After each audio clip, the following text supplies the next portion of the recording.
Hey guys, so the Super Bowl is coming up really fast, so if you're hosting a party and don't know what you're gonna make yet, I got you covered with these nachos. Now of course, I'm not partial towards any team in this year's Super Bowl. Oh hey! Oh, how's my Gronk baby? How's my Rob Gronkowski baby? What? So if you're not checking out the Super Bowl, or even if you are, make sure to also check out the Puppy Bowl on Animal Planet. You might just see a familiar face. My name is Jay and this is Broil LA.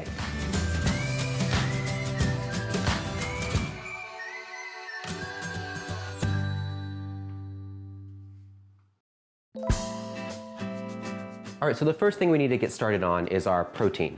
So for these nachos, I'm going to be pressure cooking some carnitas, and I was actually able to find some prepackaged carnitas at the meat market at my local Latin store. If you can't find them at your store, you're perfectly fine using a pork shoulder and cutting it into chunks. It all works the same. So to season these carnitas, I'm gonna first start with some salt, as well as some fresh cracked black pepper, some onion powder, garlic powder, and a pinch of cumin.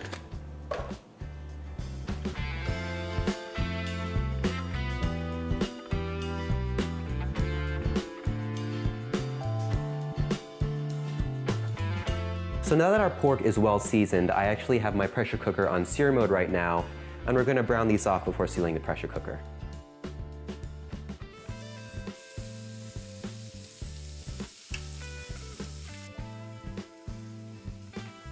So now that our meat is nicely browned, I'm gonna take this citrus over here, and to the pressure cooker, I'm gonna add the juice of 2 oranges, a lemon, 2 limes, as well as 3 crushed cloves of garlic, and 2 bay leaves. I'm also going to add another pinch of cumin and half a cup of water. All right, so I'm gonna close the lid, seal the pressure, and we're gonna let this cook for 40 minutes. Next up is our cheese sauce. So I have a medium saucepan here, which I'm gonna put over medium heat. And I'm gonna add a tablespoon of olive oil. Once our oil is heated up, I'm gonna add 1 diced red bell pepper, along with about half a cup of a diced red onion.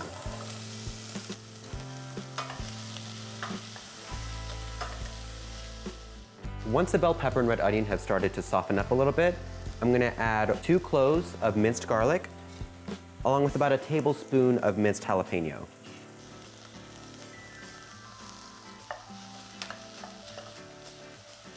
All right, so everything looks pretty soft now, so I'm gonna add 16 ounces of heavy cream,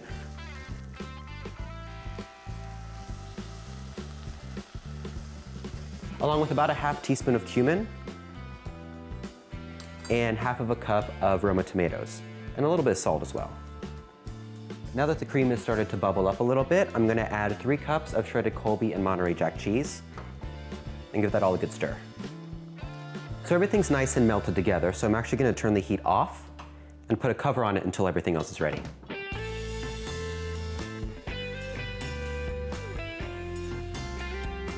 So next up is our Pico de Gallo. So here I have a bowl with 1½ cups of diced Roma tomatoes, and to that I'm gonna add half of a cup of diced red onion, along with 2 cloves of minced garlic and a tablespoon of minced jalapeno. I'm also gonna add about a tablespoon of olive oil, a good pinch of salt, along with about a half teaspoon of agave nectar, and a handful of chopped cilantro. And to finish this pico off, I'm gonna add the juice of 2 limes.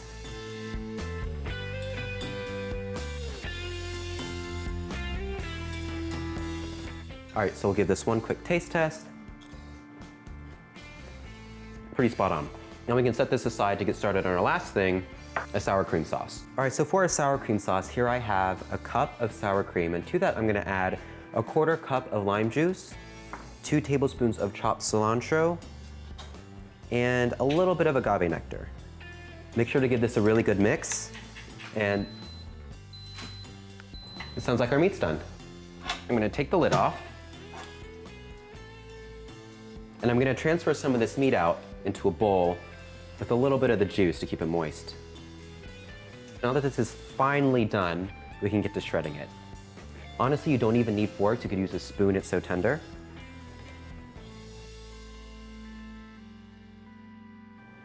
All right, so there's nothing more depressing than when you're eating nachos and you get that weird naked chip in the center. So here's how I'm gonna fix that. I'm gonna put a layer of chips on this baking sheet. And on top of that layer, I'm gonna add about 1/4 to 1/2 cup of shredded cheese, the same cheese we used in our queso. And then I'm gonna add another layer of chips on top of that. And then another 1/4 to 1/2 cup of cheese. And then this is going to go into an oven under a broiler set on low until the chips are warmed and the cheese is starting to melt. So now that everything is done, we can get to plating. So this is where you can get kind of creative with some of the toppings. Here's how I did it.